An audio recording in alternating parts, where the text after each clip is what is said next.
A probe ordered into the former Trinidad and Tobago government's payment of millions to a UK pollster. Our top story in Caribbean Newsline from Monday, December 4th. From the CMC News Center in Bridgetown, I'm Dawn Paris. Good evening. The probe was ordered by Attorney General Faris Al-Rawi after a newspaper report that over a 2-year period, the former Kamla Prasad Besessar administration paid a UK pollster a staggering $10 million for consultancy services. About the same amount of money, the UK government paid almost 100 special advisors in 1 year. The report said the money was for 13 surveys and 7 focus groups between 2013 and 2015. First, we get the details of that report from Ian Wason of CNews. An article in the UK Guardian revealed the Trinidad and Tobago government hired pollster Robert Worcester for consultancy services between 2013 and 2015 at the cost of $10 million. That's equivalent, according to the UK Guardian, to the entire wage bill for the UK government's 96 special advisors for 2015. The work included 13 sets of surveys and 7 sets of focus groups, totaling over $9 million, in addition to added expenses. The article revealed a contract between the now defunct GISL and Maury Caribbean owned by Worcester. It said the 2-year project, a continuation of earlier work, was to improve the delivery of public services. Worcester's firm was also offered a separate contract to help the government develop its strategic communications plan. The article said in 2014, First Citizens Bank, under instructions from GISL, transferred $1 million to not Maury's account, but to Worcester's personal account to a bank in St. Vincent. According to the UK article, documents seen indicate that one of the subcontractors, Caribbean Market Research Limited, was paid only around $8,000 for carrying out 7 focus groups on behalf of Maury Caribbean. But Worcester said this is just a fraction what Maury had paid to all the subcontractors. While documents indicate the government approved over $1 million, we are still dealing in US, worth of invoices relating to Maury Caribbean in 2015. CNews tried to contact former Communications Minister under the PP government, Vasant Barath, but calls to his phone went unanswered, while Government Minister Stuart Young opted not to comment on the issue. Well, following the publication of the article, the Attorney General said the claims did not square up with the posture and position taken by the opposition United National Congress, which had been insistent that spending money on consultancy services outside TNT providers, including lobbyists, was inappropriate expenditure. He said it will require further investigation and the findings will be made public in due course. Al-Rawi said it must be determined whether the services paid for were actually provided and whether or not the sums were expended. But former Government Minister Devant Maharaj accused Al-Rawi of trying to create a political distraction, saying the firm's services were simply continued under Prasad Besessar from the previous Patrick Manning administration. He told the Trinidad Guardian newspaper, quote, "It is very mischievous that we only hear about the fees for the Kamla Prasad Besessar administration, but the story is silent that the Patrick Manning administration had paid the fees in the first place." End quote. Still in Trinidad and Tobago, at least 8 people were killed over a 72-hour period as the country recorded at least 16 murders in the first 4 days of this month. Police say the latest victims were gunned down in Morvan along the east-west corridor on Monday morning. On Sunday, 5 people were killed in separate incidents across the country. Police said 3 people were shot and killed on Saturday, while last Friday, gunmen shot and killed 5 people. Police are also investigating the attempted murder of 36-year-old Dillian Johnson, who is at the center of allegations involving Chief Justice Ivor Archie. Venezuela's President Nicolas Maduro has announced the creation of a new virtual currency in a bid to ease the country's economic crisis. He's looking to the world of digital currency to combat U.S.-led financial sanctions. Maduro said the cryptocurrency will be called the Petro and will be backed by the country's oil, gas, gold, and diamond wealth. In a televised announcement on Sunday, he said the new currency would allow Venezuela to advance on issues of monetary sovereignty, to make financial transactions, and overcome the financial blockade. Maduro gave no details on how or when the new currency would be launched. Opposition leaders scorned the announcement, which they said needed congressional approval, and some cast doubt on whether the digital currency would ever see the light of day in a volatile Venezuela. Venezuela's economy has been hit by falling oil revenue and the plummeting value of its existing currency. The Guyana government could be getting help from U.S. oil giant ExxonMobil in its efforts to have a judicial settlement of its border controversy with Venezuela. According to local reports, government sources say the company has set aside just under $20 million to assist Guyana with legal fees and other costs that could be incurred once Guyana moves to have the matter settled. The source explained that there may have been no signing bonus with Exxon, but the money was made available to assist with the Venezuelan case. The source was quoted as saying this is not the first time the country is going this route. A few years ago, when Guyana moved to seek redress in the other maritime border controversy with Suriname, another oil company offered assistance. Jamaica's former Prime Minister Bruce Golding is urging the government to address some of the concerns raised before implementing the controversial National Identification System, NIDS. Golding, speaking recently at the University of the Commonwealth Caribbean, reiterated some of the public concerns, starting with information security. And I'm concerned that if WikiLeaks could break into the State Department technology and steal Hillary Clinton business, then what is poor little Jamaica for them to find out? So that's an area that I would want greater assurance on. Golding says various agencies, such as the police, having access to some of this information is also cause for concern, and that needs to be ventilated. But he acknowledged that Jamaica will have to operate within the realities of the modern digital world. He says most Jamaicans accept new biometric methods, including him. The man put a camera in my eye, photographed my eye. He has data about my, what do you call this, biometric here? He has data about that I don't have. My own government don't have that, but the American government has it. And I didn't kick up no fuss. I wanted to go look for my daughter, and if you want to take my foot bottom, you can take it. I just want to go see my daughter. Coming up in Caribbean Newsline, a probe into a second fire at a hospital in St. Lucia. The details of that story and more after the break. Stay with us.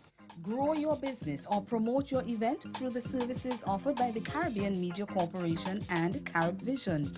Our distribution provides a platform on cable, terrestrial television, and websites. We cover carnivals and events from across the region. We can bring your event live and alive to the world. For music makers, program producers, businesses, we can expand your reach to in excess of 2 million households daily. Our other services include news updates to enhance your media products, studio space for program and development. We can facilitate the launch of new products and services and training. Contact us and we will help you unleash your creative ability, develop products and services, and provide the medium to watch them grow. Contact Loretta Skeet at cmccaribbean.com or call her 1-246-467-1044 or 1-246-253-3889. Call and book your carnival or event today. Did you know that a strategy has been developed to help improve the region's education and human resources? You didn't? Well, the HID strategy, as it is called, will guide CARICOM in how it delivers quality education and training to the people of the region. The strategy has been crafted by a group of experts called the HRD Commission. Consultations have been done across the region to get your input. Do you know that none of us will be left behind? The HRD strategy is important to all of us, students, parents, and employers. It will prepare the region, especially the youth, for the 21st century economy and society. The HRD strategy, unlocking Caribbean human potential. Have you or someone you know been diagnosed with diabetes? If so, it is important that you know about Glucerna. Glucerna is a nutritional supplement for people with diabetes and contains Carb Steady, which helps minimize blood sugar spikes. Manage your diabetes with Glucerna. Glucerna, nutrition for people with diabetes, designed for you.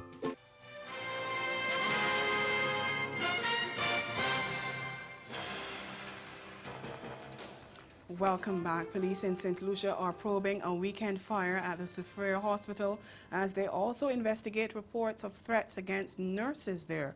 The fire on Saturday, the second within a month, destroyed the maternity wing and impacted the mental wellness section and a fully stocked storeroom with medical supplies, forcing authorities to close the hospital for the time being. The first fire on November 9th was not as extensive, but it destroyed the records room of the hospital and forced the temporary relocation of hospital operations. The latest fire comes on the heels of reported threats to some of the hospital's care providers, which will be part of the investigation into the cause of the fire. Health and Wellness Minister Mary Isaac said threatening calls were allegedly made to certain nurses, but she said she hoped they were just frivolous threats.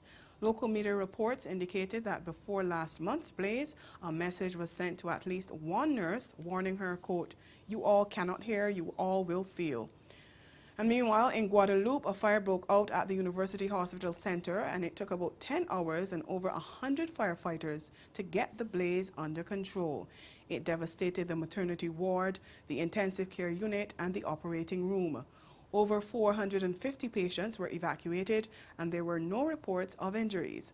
Now authorities are assessing the cost of the damage and are also putting a plan in place to ensure the continuity of the hospital.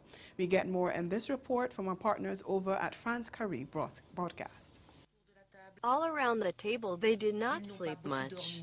The members of the Departmental Operational Center in the expanded White Plan triggered to evacuate the 460 patients, secure them, and to ensure the continuity of care in the best conditions for taking care of patients, because the Pointe-à-Pitre University Hospital is completely at a standstill. Assessing the recovery capacity of the hospital requires a diagnosis in order to know which services can resume.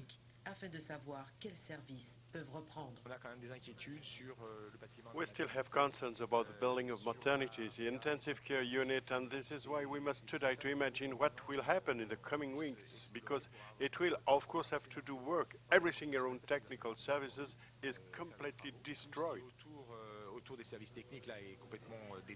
Over the course of hours, the situation is normalized. The mobilization and the solidarity of the staff, families of the patients, the public authorities, and the other hospitals allowed and organized support. The next day, the Minister of Health arrived from Paris, did not hesitate as soon as his car coming to directly face the staff, who shouted his desire to work and complained of not having an assignment. I understand that the staff is in distress with teamwork habits, and we need to make a quick diagnosis to see what can be rehabilitated as quickly as possible.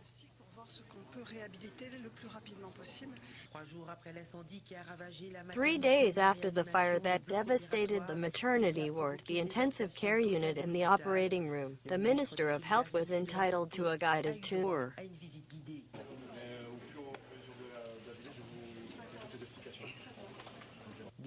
Almost useless explanations in view of the spectacle of desolation, equipped with masks so much the smell was asphyxiating. The delegation roamed the corridors in a sweltering heat.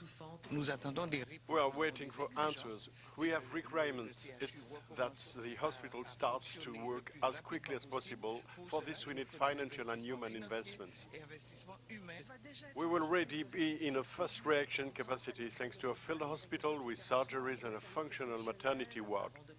Before thinking about a return of a part of the activity, it will be necessary to establish a technical diagnosis. The doctor surgeries will serve as relay while waiting for the rehabilitation of the hospital center. And we thank our partners over at France Curry Broadcast for that report. And we encourage you to join us every Monday for news from the French West Indies. The Dominica government on Monday launched a program aimed at assisting the most vulnerable households and children affected by Hurricane Maria that swept through the island in September, killing at least 28 people and leaving millions of dollars in damage. Permanent Secretary in the Ministry of Social Services, Family and Gender Affairs, Helen Royer, said the government is collaborating with the World Food Programme and the United Nations Children Fund on the initiative. The persons already receiving public assistance will automatically be included or have been included. Actually, as we speak, we have already deposited the monies and payment will begin today for those who are already on the public assistance program. And also included automatically with the foster children. So the parents of foster children will also be part of this group to receive the cash transfer.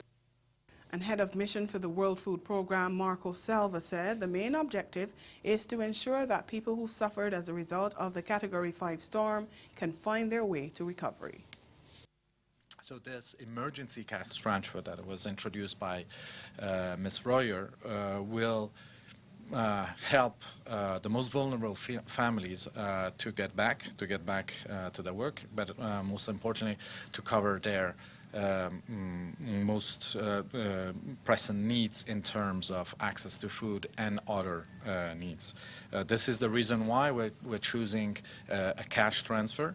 The cash transfer will be limited and it's an addition to the existing cash transfer of the government. And it will be for 3 months, and it will go from 240 EC dollars up to $645, depending on the number of children in the household. And ahead in Newsline Sport, West Indies face an innings defeat in the first test against New Zealand. We'll be right back. Have you or someone you know been diagnosed with diabetes? If so, it is important that you know about Glucerna. Glucerna is a nutritional supplement for people with diabetes and contains Carb Steady, which helps minimize blood sugar spikes. Manage your diabetes with Glucerna. Glucerna, nutrition for people with diabetes, designed for you. Did you know that a strategy has been developed to help improve the region's education and human resources? You didn't? Well, the HID strategy, as it is called, will guide CARICOM in how it delivers quality education and training to the people of the region. The strategy has been crafted by a group of experts called the HRD Commission. Consultations have been done across the region to get your input. Do you know that none of us will be left behind? The HRD strategy is important to all of us, students, parents, and employers. It will prepare the region, especially the youth, for the 21st century economy and society. The HRD strategy, unlocking Caribbean human potential. Anybody could be a corporate lawyer. They could represent companies, right? Trying to squash the little guy. They could represent GM, against some guy family's been killed. Why do you represent the underdog? It's always been a passion of mine. Ever since law school, I have seen the practice of law as a way of righting wrongs and balancing the scales of justice. And I know that's somewhat idealistic, but yet, to me,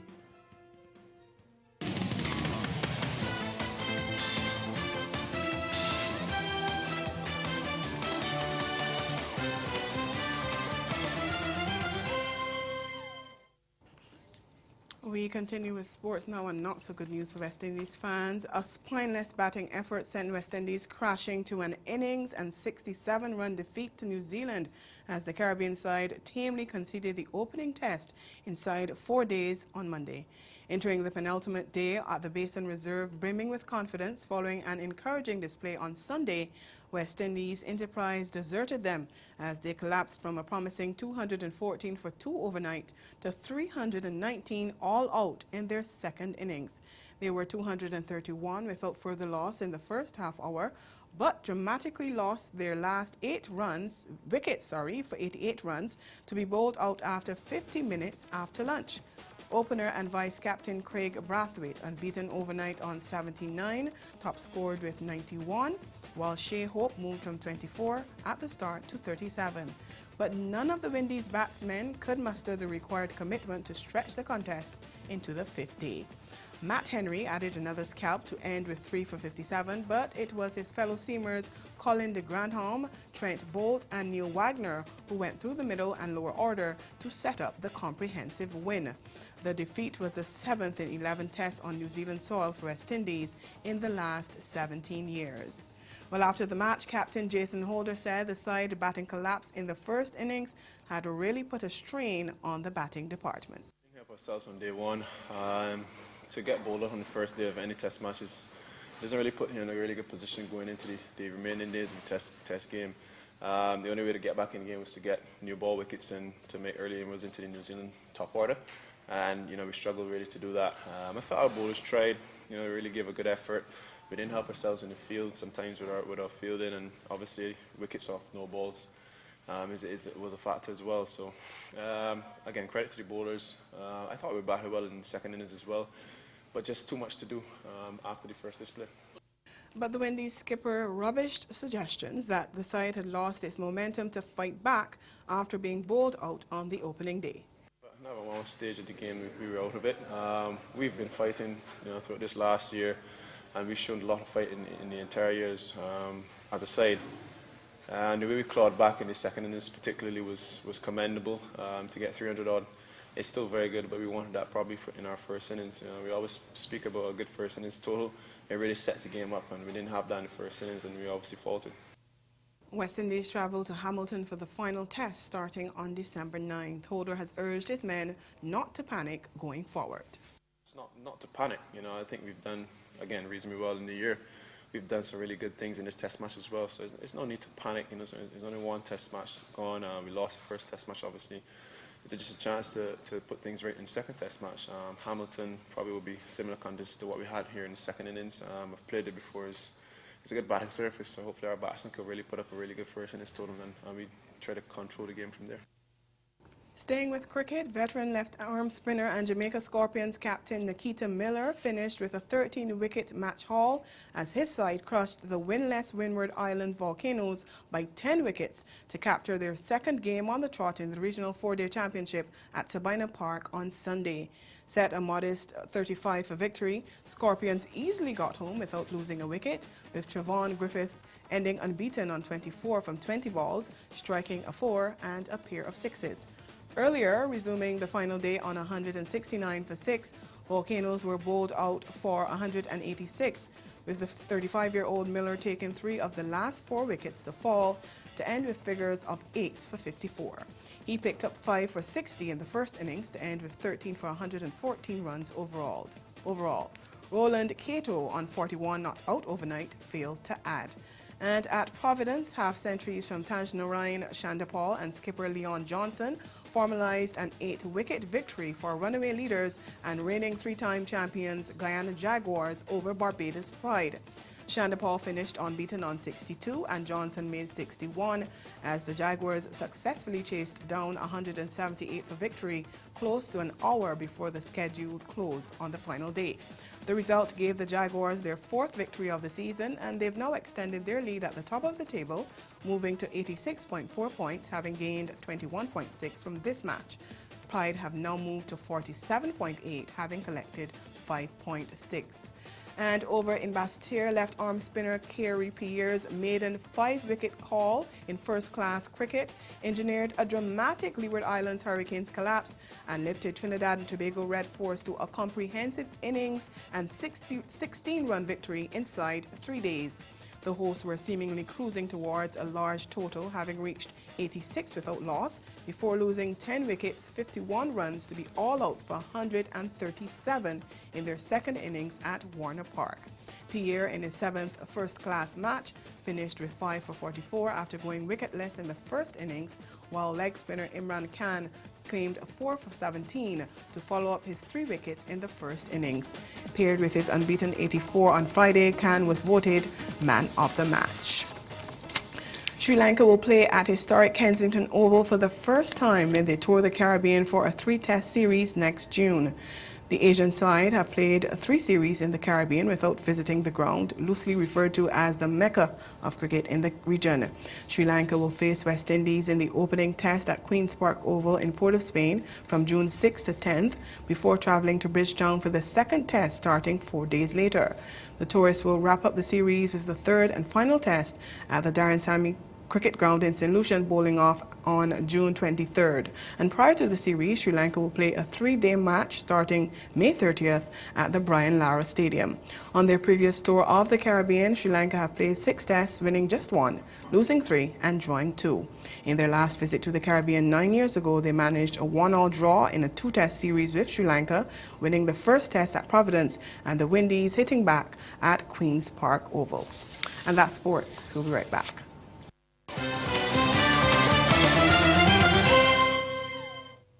And just sprinkle a little bit of flour where you put that water.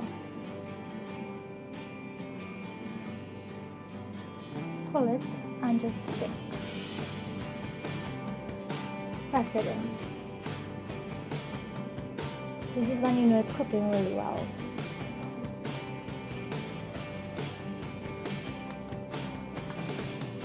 And you just want to turn it just to distribute the heat throughout the roti.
Again, the major developments of this day: a probe ordered into the former Trinidad and Tobago government's payment of millions to a UK pollster.